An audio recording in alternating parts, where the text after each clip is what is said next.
एक टॉपिक है आपके सिलेबस में पेपर 1 के टीचिंग एप्टीट्यूड में। आप लोग देखे होंगे Bloom taxonomy. Bloom taxonomy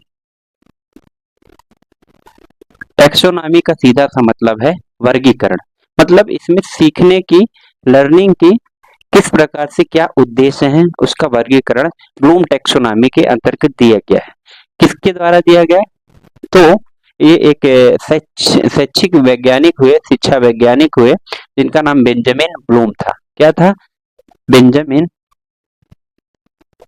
Bloom. ये आपके एग्जाम में आता है क्वेश्चन, इसलिए मैं यहाँ से इसको 2 मिनट या फिर 5 मिनट के अंदर के जो खत्म करूँ। ब्लूम टेक्सोनॉमी मतलब ये सीखने की या फिर लर्निंग की क्या है? वर्गीकरण है। किस तरह से इंसान सीखता है।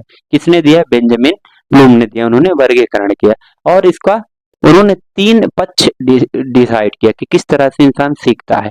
एक तो कॉग्निटिव या फिर डोमेन या फिर ज्ञानात्मक पक्ष, एक भावनात्मक पक्ष होता है, एक फिर साइकोमोटर होते हैं, मतलब भौतिक पक्ष। तो हम लोग तीनों की बात कर लेते हैं। ठीक है, सबसे पहला उन्होंने 3 स्तर पर इसको बात किया कि 3 स्तर पर इंसान सीखता है। कॉग्निटिव, साइकोमोटर और तीसरा आपका भावनात्मक पक्ष या फिर उसको कहा जाए तो इमोशनल कहा जाए, इमोशनल या फिर अफेक्टिव डोमेन। ठीक है, साइकोमोटर, अफेक्टिव और कॉग्निटिव। अफेक्टिव कहते हैं हिंदी में, इसको कॉग्निटिव को ज्ञानात्मक पक्ष कहते हैं सीखने के लिए। दूसरा होता है इसमें अफेक्टिव मतलब भावनात्मक, इसको कहा जाए तो भौतिक। ठीक है, 3 तरह से उन्होंने ब्लूम टेक्सोनॉमी के अंतर्गत इनको ये बताया। और इनके अंतर्गत टेक्सोनॉमी एक पिरामिड शेप के वो बताया और उसका स्टेप बताया, वर्गीकरण किस तरह से किया जाता है। तो सबसे पहले हम लोग देखते हैं ज्ञानात्मक पक्ष को उन्होंने किस तरह से डिवाइड किया। तो हम लोग इसमें इंपॉर्टेंट आपके लिए यही है कि जो टेक्सोनॉमी हम वर्गीकरण करेंगे ना, उसमें स्टेप जो बताए गए हैं वर्गीकरण के, ये इंपॉर्टेंट है। तो पहला वाला जो ये आपका पिरामिड होगा, ये कॉग्निटिव के लिए होगा, सी में यहाँ पर लिख लेता हूं। दूसरा होगा साइकोमोटर के लिए और तीसरा होगा अफेक्टिव डोमेन के लिए। ठीक है, यहाँ पर आप बहुत विशेष तरह से ध्यान दीजिएगा। इसमें अगर हम लोग बात करें तो इसको हम लोग भरते हैं। तो सबसे पहले यहाँ पर आता है क्रिएटिंग, नीचे से खैर शुरू होता है क्रिएटिंग, उसके बाद आता है इवेल्युएटिंग और फिर analysing. Evaluating, analysing, creating, evaluating, analysing, फिर आता है अप्लाइंग, अंडरस्टैंडिंग और रिमेम्बरिंग। अप्लाइंग,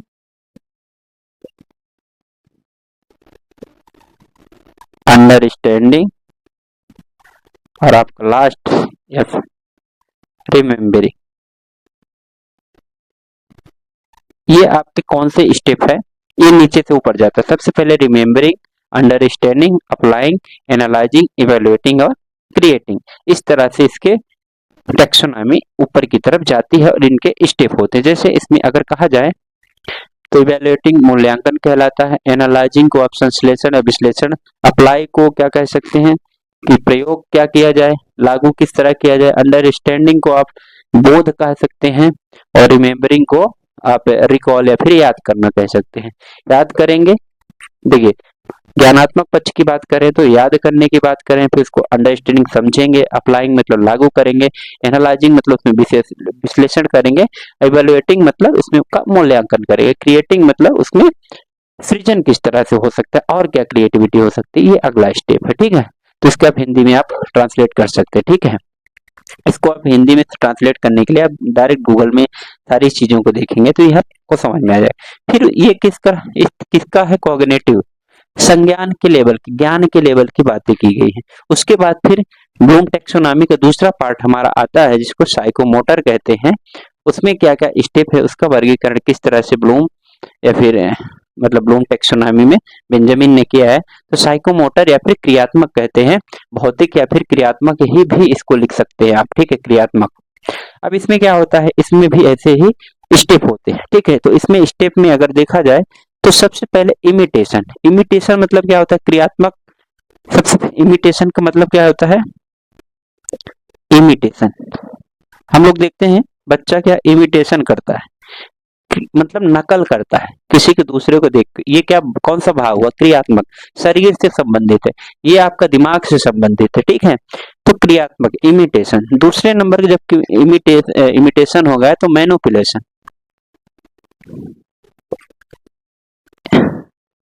जब वो सीख लेगा तो उसको मैनिपुलेट करेगा या फिर लागू करेगा, ठीक है। पहला उद्दीपन कहते हैं इमिटेशन को, दूसरा उसको कार्य करना बोलते हैं, ठीक है। तीसरा आपका आता है प्रिसीजन। प्रिसीजन, इसको नियंत्रण भी कहा जाता है, वो अपने आप को किस तरह से नियंत्रित करेगा। फिर आएगा आर्टिकुलेशन, फिर आएगा नेचुरलाइजेशन।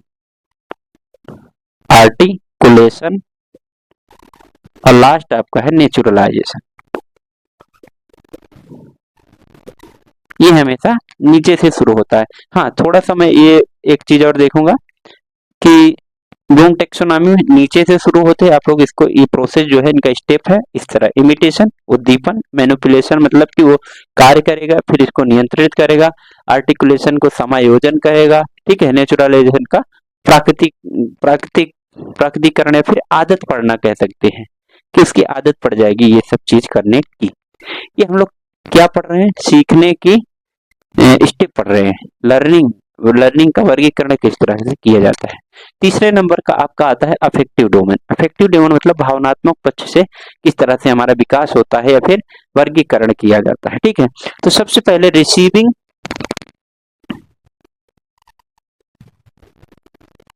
अब भाव वाला पक्ष है ना, तो यहाँ पर आप लोग को थोड़ा ध्यान देना होगा। रिसीविंग फिनोमेना है, मतलब अंग्रेजी में, हिंदी में कहे तो आग्रहण। आग्रहण करता है, आता है कोई भी फिनोमेना है, उसको हम लोग पहले रिसीव करते हैं भाव के दृष्टि से, फिर उसको क्या करेंगे? रिस्पॉन्ड। रिसीविंग के बाद रिस्पॉन्ड, क्या करेंगे? रिस्पॉन्ड मतलब कि उसमें अनुक्रिया करेंगे। फिर क्या करेंगे? वैल्यूइंग। वैल्यूइंग करेंगे मतलब उसका हम लोग कितनी वैल्यू है उसका अनुमूल्यन करेंगे। फिर अनुमूल्यन जब हो जाएगा तो उसको ऑर्गेनाइज करेंगे, प्रॉपर वे में ऑर्गेनाइजिंग करेंगे। ऑर्गेनाइजिंग,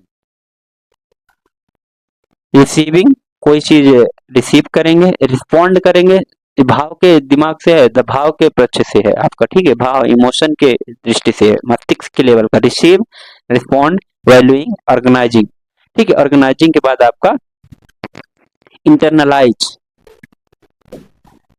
इंटरनलाइजेशन, इसका मतलब ये लास्ट है आपका चरित्र निर्माण होता है, ठीक है। देखिए, सबसे पहले रिसीव करेंगे, अनुग्रहण करेंगे, रिस्पॉन्ड करेंगे मतलब अनुक्रिया करेंगे, वैल्यूइंग करेंगे, उसका अवमूल्यन करेंगे, फिर उसके बाद उसको ऑर्गेनाइजिंग, व्यवस्थित करेंगे, फिर वो आपके चरित्र के निर्माण के प्रोसेस हो जाएगी। तो ब्लूम टेक्सोनॉमी में यही है। उसमें क्या है? टीचिंग के जो आपका क्या है, सीखने की किस तरह से वर्गीकरण, सीखने का उद्देश्य, लर्निंग, इसमें सीधे लिख देते हैं लर्निंग ऑब्जेक्टिव, किस तरह से सीखने का उद्देश्य है इसका यहाँ पर वर्णन किया गया है।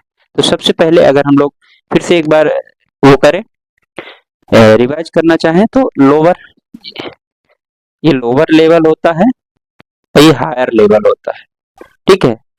तीन आपके यहाँ पर लोअर लेयर और चार उसमें, ठीक है।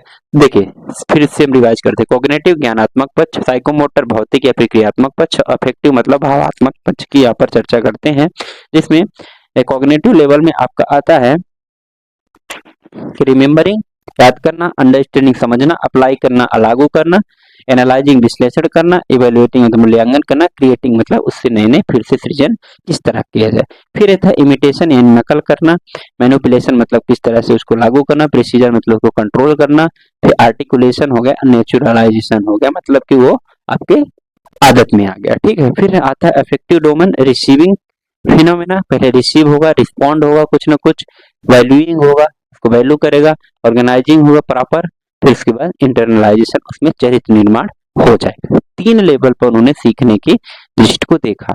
एक तो कॉग्निटिव संज्ञानात्मक पक्ष के, साइकोमोटर मतलब क्रियात्मक क्रिया शरीर के लेवल पे, और अफेक्टिव मतलब भाव के लेवल पर।